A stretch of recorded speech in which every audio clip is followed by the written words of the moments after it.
Hello, everybody. Mark Levin here. Our number, 877-381-3811, 877-381-3811. Have you wondered how it is Obama can run around the country and make flat-out statements that he is not going to negotiate with Congress? Well, here's what he has said. This is from Saturday, the Hill newspaper. He said in his weekly address, a faction on the far right of the Republican Party who've convinced their leadership to threaten a government shutdown if they can't shut off the Affordable Care Act. Now, first of all, you see how the demagogue works? He said some are actually willing to plunge America into default if they can't defund the Obamacare Act. This has nothing to do with default, as I will explain in a moment, but it doesn't matter. Obama's doing something here, and I'm going to explain it. Other than the propaganda, he has a plan. Think about that. They actually would plunge this country back into recession, all to deny the basic security of health care to millions of Americans. Military personnel, including those deployed overseas, won't get their paychecks on time. Federal loans for rural communities, small business owners, and new home buyers will be frozen. Critical research into life-saving discoveries, renewable energy will be immediately altered. All of this will be prevented if Congress just passes a budget.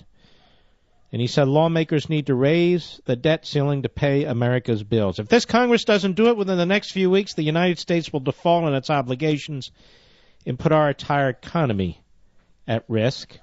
Then there's this piece in Politico from also Friday night.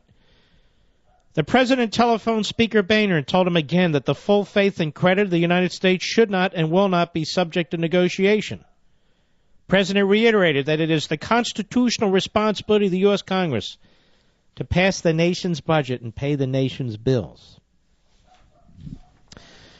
Well, ladies and gentlemen, I have figured out what Obama's up to.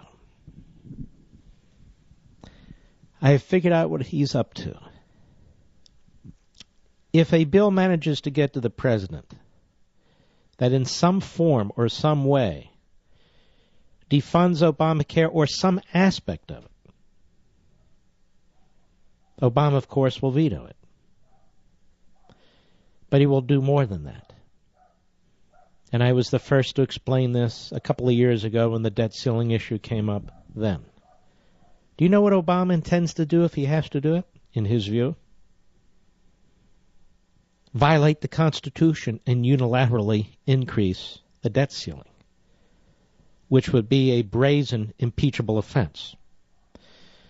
But he's flirted with it before. Several senators, including Dick Durbin, have encouraged him to do it. Bill Clinton encouraged him to do it. Some of these phony law professors have talked about it. So let me be the first to remind you that Obama will unilaterally increase the debt ceiling in clear violation of the Constitution, commit an impeachable offense, and he's convinced that Congress will do nothing to defend its authority under Article 1, nothing whatsoever, and he'd be right. He's been testing Congress throughout. He pushes, and they don't push back. Instead, what he sees is Republicans running all over television and all over radio, conceding, surrendering, and attacking conservatives. Here's what he'll say, because it's been said in the past. Section 4 of the 14th Amendment. Stick with me, because you're not going to hear this anywhere else until tomorrow, because now I'm talking about it. Quote, the validity of the public debt of the United States, authorized by law, including debts incurred for payment of pensions and bounties for services in suppressing insurrection and rebellion, shall not be questioned, unquote. So those who reject the Constitution, who demand an all-powerful centralized government and want to keep pushing us over the fiscal cliff, they will point to this. They will say, you see, it's unconstitutional to default on the public debt. The Treasury has to borrow additional funds. The Treasury has to pay principal and interest on the debt as they come due. Obama can't ignore it. It's his constitutional duty under the 14th Amendment. This is completely bogus.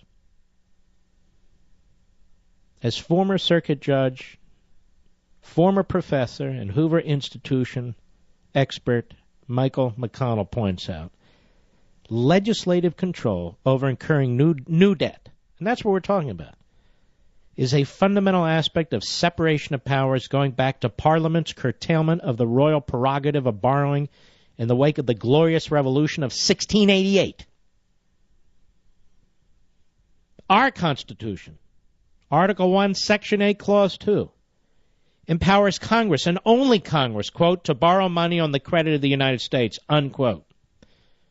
So without congressional authorization, the president may no more borrow money than he could make new criminal laws, declare war, or enact a new spending program.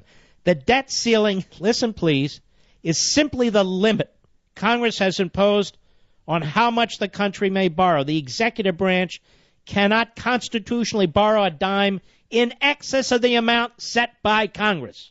That's always been our history. Now, what of this Section 4 of the 14th Amendment? It doesn't create a backdoor method for the administration to borrow more money without congressional authorization, as McConnell points out, and as I have pointed out in the past several times. For Congress to limit the amount of the debt does not question the validity of the debt that has already been authorized by law.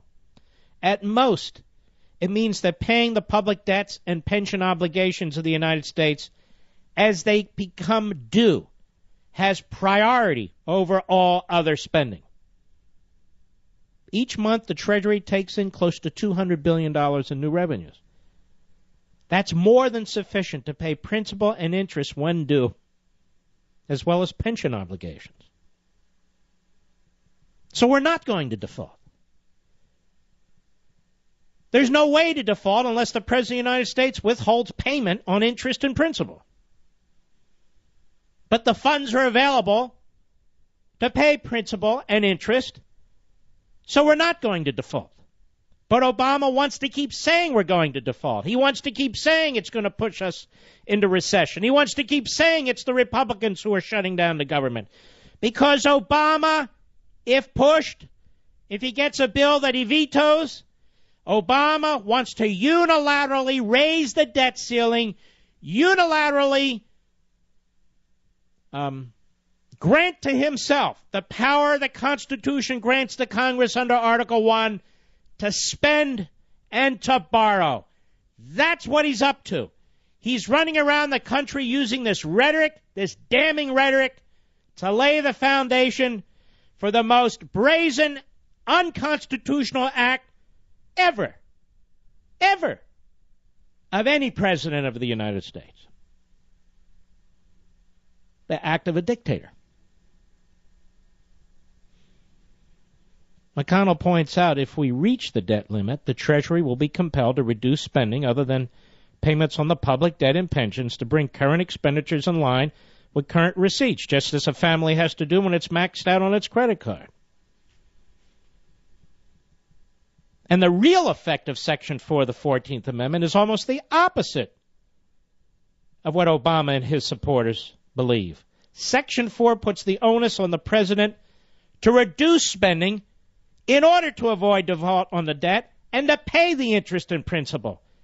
It doesn't authorize him to borrow another dime. Now, a bill may never get to Obama's desk that he will veto because of the Republicans in Congress. I suspect Obama has back-channeled this and let Boehner and McConnell know that when push comes to shove, he will unilaterally raise the debt limit. And Boehner and McConnell wish to avoid such a threat because they do not want to bring articles of impeachment against a president, if he did that, would certainly deserve to be removed from office. So instead, ladies and gentlemen, they're prepared to fund Obamacare because they fear Obama more than they fear you. And because they don't really have a big problem with Obamacare. So I just want to be clear, McConnell's running around saying, I'm going to vote with the House, and you can hear the reporting on it, which is equally outrageous. I'm going to vote with the House, I'm going to vote to defund Obamacare, when in fact, because the Senate rules are different, you've got to do more. Not just vote to defund Obamacare, but you have to vote not to cut off debate. In other words, you have to vote to allow the 60-vote threshold to be established and remain in place, because the Democrats have over 50 votes, which McConnell knows, and McConnell refuses to stand up, and he's going to vote to eliminate the filibuster in this instance, as will Corker, as will most of these Republicans. And so now let those who are wise in this business spread the word of what Obama's true intentions are, should Congress do what Congress is supposed to do. He intends to stick a final knife in the heart of the Constitution and empower himself in ways that no president has. Even Lincoln, for you Lincoln haters out there. That's why he's running around the country making the kind of outrageous, extreme statements he is about a default, about pushing us back in recession, about trying to deny people health care, about on and on. He's using the most extreme and radical rhetoric he possibly can to lay the foundation for the most brazen, unconstitutional act of any president that I'm aware of. Should he get a bill that he vetoes. I know, it's amazing. It's amazing. Honestly, that's why I've written the Liberty Amendments. I mean, it's just amazing what's going on in Washington, and we've got to do something about it, because if we don't, nobody else is. Washington's not going to reform itself. As a matter of fact, it's getting worse. Much, much worse. Every year, it's getting worse.